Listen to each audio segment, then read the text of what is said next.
Welcome back to Breakfast with Bob. We're from the 2xU New York City Triathlon, part of the Lifetime Fitness National Series.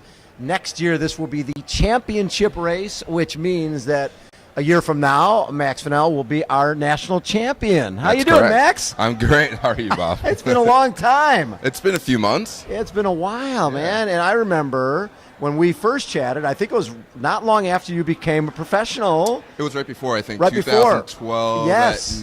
at Philly. Philly. Yeah.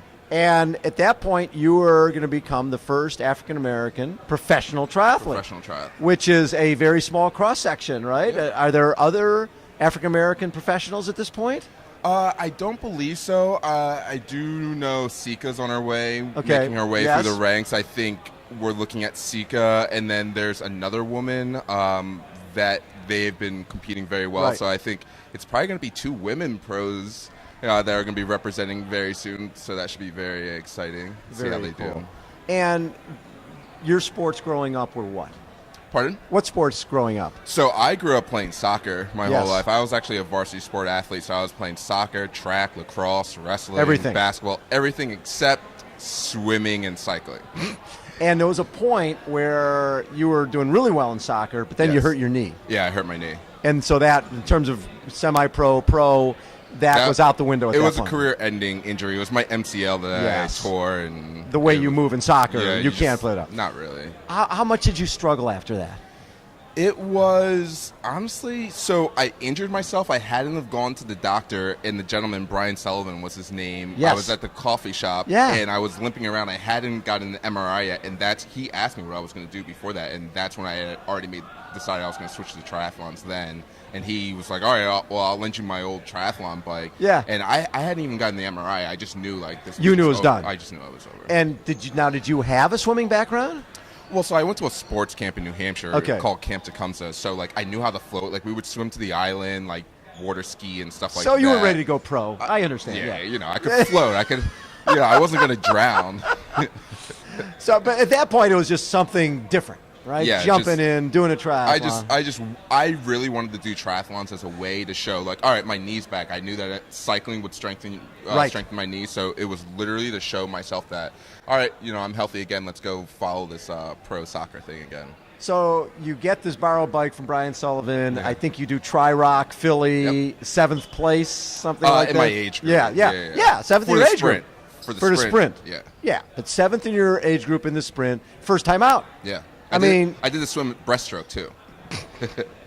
And you know that swim is like a weird swim. It's in the Schuylkill River, which is So from there, did you come away from that going, this is really a pretty cool sport? Not really. Actually, Brian called me probably 2 hours later, and he's just like, what were your results? I was like, what do you mean results? Yeah, you're like, they keep track of this stuff? I was like, I just showed up to do this thing so I could just know my knee was good. And he was like, no, go check the results. And that's when I was just like, oh my gosh, I did well in this. See? And then the next race after that was Steve Del Monte's Wildwood race.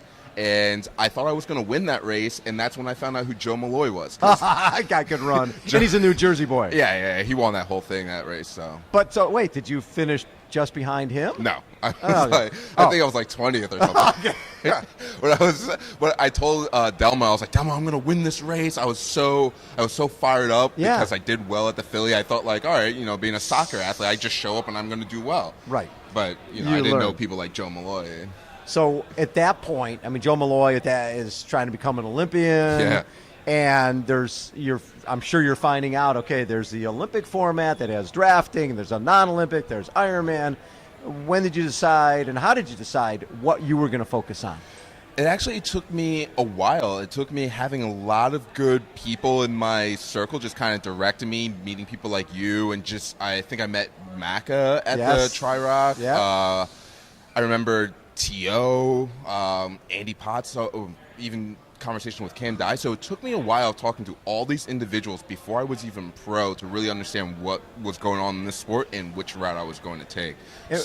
What was your profession, or what was your route to? What were you planning to do for a living at that point? I just wanted to become a professional soccer player. So you were in transition. Yeah, I was in transition. I really wasn't thinking about You want to find a sport, something you need to fill that void. As my outlet, of course. Yeah. And when did you start feeling like, you know what, I could be pretty good at this? It was the end of my first year when I won my age group. I placed 10th overall. It was like the Cape Henlopen Tri in Delaware. Yeah.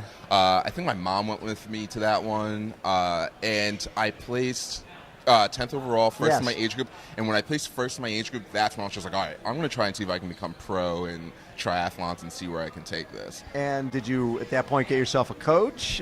Or were you still sort of doing it on your own? At that time, I want to say David Greenfield from Elite Bicycles. Some people know who he is, the owner of Elite Bicycles. Yeah. He was just coaching me then. And then John Kenny, he introduced me to John Kenny at the Philly Tri, and then John was taking over. So I've had like a lot of different people that are well known in the triathlon community on the East Coast that just kind of took me under the wing early on. Shannon Grady. Right. A lot of people know who Shannon Grady is. Shannon was my coach for a while.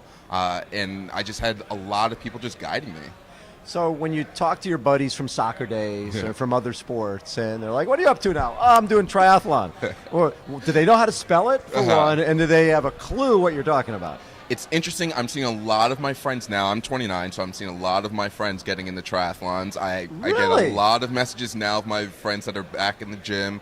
I mean, I grew up as an elite level soccer player, so the majority of my friends were all athletes. We were all just played in college, D1 schools, and life, happens and people move on. But I think now when we get a little bit older and they see their one buddy is in really good shape and cranking out miles and doing well on the pro scene, I think that inspires them. And so, a lot of my friends know triathlons, and I think I'm starting to see a little bit more of them getting into the sport as well.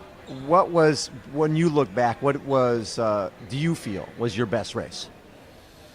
I've had a few best races. Honestly, winning Wildwood was a big deal because I had told Delmo I was going to win that race, and I think 3 years later I came back and I won that race. I really enjoyed Oakland triathlon last year because I'm a Bay Area person now, so I want to represent. Stanford, right? Training up at Stanford. I've been training with Stanford Masters for a year and a half now, so much different swimmer. What's in the transition between Philly to the Bay Area? It's a big change because if you're from the East Coast, if you're a Philly person or you're in New York, you're a little rough around the edges. Yes. Whereas in Silicon Valley, people are a little bit more laid back, a little bit more friendly, not so aggressive. Yes. So I've had to tone that down a little bit. I love a that. lot. Yeah. And because it's so true. Yes. So true. Now, have you done this race before? Yes, this is going to be my third year. Okay, and what makes this race special? New York, first of all, racing in New York is amazing. It's an amazing city, racing in Central Park. I do have to say this race is hot every year. Always. And like when you get into Central Park, it's like you're melting. It's hotter than a sauna, and it's humid. So you're going to cramp. Thankfully, my sponsor, Levlin, we got it dialed in last year. I didn't cramp last year. Okay. Cramping used to be really, really bad for me. So suggestion to everyone, make sure you're hydrating this whole entire time. It just makes the experience much better. The swim, of course, that's going to be your fastest swim. Ever. Yes. I think I did it last year in 14 minutes. Yeah, so that was very... honestly, this is just one of those races that just like everything clicks. Right. It's just flawless and just not hiccups. Everything's closed to traffic. Oh, my favorite is when you get onto that run course, because not everyone's in the race. It's Central Park. There's just so many people out running. It's just... I know. And then a lot of them are oblivious there's even a race going on. But and obviously for the pros, we're out there by ourselves. And when we're running, you're just having everyone cheer you on because they're running next to you. Sometimes people are racing you and, Good like, for them. hey. And it's just nice that when you're out in Central Park and you're in that deep, dark place, you're just hearing people that you don't know. So good job. Keep going. Oh, this is awesome. There's two different races going on here. Yes. You've got the male pro, female pro, but also the equalizer. Yes. They send the women off about 12 minutes ahead of time, and your guy's job is not just race the guy next to you, but it's an extra 3K if you can catch the women. Exactly. Do the guys talk about that at all? Do you guys... As you know, in the pro world, people don't talk to each other a lot. going into I've the noticed race. that. I know. What is the deal? It needs to be a better party. Everyone needs to talk. Everyone needs to be talk to joking, each other. like, Yes, let's have hanging fun. out, network. It's not going to change how you race. Don't take it too seriously. It's just another training day. Yeah. Except we win money at the end. It's catered. It's a catered training day. Exactly. That's what I tell and people you get all money the time. at the end. You get paid for this. And for us, we get a medal. Exactly. I get breakfast and I get a medal. It is a celebration of fitness. Exactly. That's what it's all about. Exactly. So, in terms of triathlon, is trying to become more diverse, right? More women, more people of color. Yes. Are you seeing that? And what are the barriers? Where I've been seeing it increases, there's the Black Triathlete Association. Yes. When we started was probably back when you and I first met, Yes. 2012. It started as a Facebook group. So right now, statistics say that 2,500 out of all of USAT, 0.5% is African Americans participating in the sport. Right now, Black Triathlete Association's group is at 3,500. Wow. So at least the Facebook group has surpassed that. What it is there needs to be more representation, right? And there needs to be more outreach from swim clinics, bike clinics, race organizations. We're seeing more race organizations reach out, which is very good. Very cool. And then opportunity, because we see how as the race director has given me this opportunity, the Delmos and the Bill Burks and all these individuals giving me this opportunity. It's the same thing as if we give these young kids opportunities just to experience the sport. There's a good chance that they're going to get hooked like I did, and the life-changing that the sport has brought to me is going to happen to other people as well. You know, when I look at the sport, it is a life-altering experience. Yes. The sport changes lives for the better. But I also see that if I'm going to town to do a swim clinic, it's different if I'm going into and I'm trying to get diversity if you're doing the swim clinic. For sure. Right? So it's similar. We were just interviewing Rudy and him being the role model to say, hey, there's other sports out here. Yeah. Here's this sport. Exactly. Do you feel that's really part of your role? That is, and I understand that it's important for me to represent. It's also important for me to do a lot of the groundwork, which we've been doing. We're trying to do some stuff in Oakland. Bernard Lyles does a lot in Chicago. Bernard has Tri Masters has been around for 25 years. And then Taurus Nelson in Washington, D.C. Okay. So there's a lot of people on the ground level that are getting their hands dirty and taking it upon themselves. And that's what it's.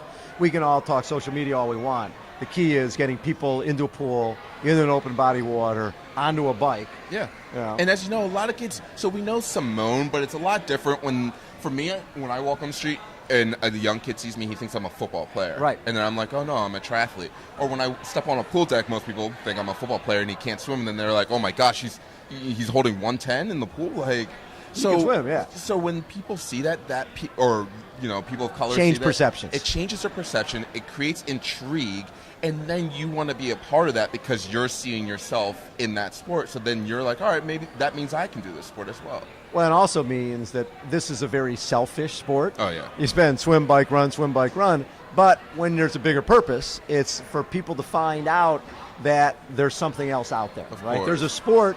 And when you're a baseball, football, basketball guy, you get to a point where you're not relevant in those sports anymore. What do? Yeah. You gain weight. Exactly. You have all sorts of other problems. This sport is so good because it's something you can do forever. And how I look at it, if I was to go back and how I tell kids is, for instance, right now, if you're a 6'5", black kid, and you're thinking, I want to be the next LeBron James, that's cool. You have less than 1% of being the next LeBron James. But right now, if you're 6'5", and you're in high school, and you were to start swimming right now, what are the chances of you getting a nice college scholarship, going to the Olympics, becoming a professional triathlete? You've now gone from less than 1% to 80, 85, 90% chance of becoming a professional athlete because of your physical attributes if you just step over here to the dark side. Well, and you basically, because you stand out the same way Rudy stands out with double prosthetics. Yeah. Someone like yourself or other athletes, and media and sponsors aren't idiots. They want people who stand out. Exactly. They want people who are different. Exactly. Mohawk, that's what makes you different. Had it for a while. 37. Yes. Tell me. So I created 37. It was... you named it after my age. I love that. Or was my IQ, exactly, one or the other. After your age. Honestly, what it was I was looking around and I realized none of the apparel companies were understanding that they weren't providing representation. There was no representation of people of color. If you look at the Rafas and the Castellis, yes, to me, I don't see myself there. So, thankfully, living in the Bay Area, I was introduced to Jack Rue, and I told Jack Rue what it is that I wanted to do, and they were like, all right, come back to us with a plan, and we'll make it a somewhat sponsorship and allow you to create this brand. And very cool. So now we've created this awesome brand, and it's not to make money. What it is just so that when a kid does step into the sport, he looks up for he's able to find a brand where he can see himself and see himself represented. Love it. Yeah. Love what you bring to the sport, Max Fennell. Thanks, Bob. You're a very special young man. Well, thank you for the opportunity. It's always we've known always each other a pleasure. for a while. We so. have known each other for a while. Congrats on everything you're Thank doing. you. It's great to have you in California. You don't have to shovel driveways. You don't do any of that stuff. Nothing. No rain. I know. Isn't that funny? Ever. Matt, hey, and what are the expectations for Sunday? What's What's the best you've done here? 9th last year. Oh, well, you're going to way better here. Well, so with where I'm at now, with how I feel, I think realistically going into this race, my goal is top 5. And I think There you go. I think that's realistic. I mean, I know who my competition is, but I'm strong on the bike, I'm strong on the run, and it's just, really my main goal is to show everyone that my swimming has come along and then let all the chips fall where they may. You've been swimming at Stanford, man. For a year and a half. Yeah. Thank you, Tim Edmonds at Stanford Masters. Tim's hard. He yells at me a lot, but he's made me faster. Love it. Yeah. Max Fennell has been our guest. That wraps up our first day of Breakfast with Bob from the 2xU New York City Triathlon. We'll catch you guys tomorrow morning. Thanks again for tuning in. Until tomorrow, see ya.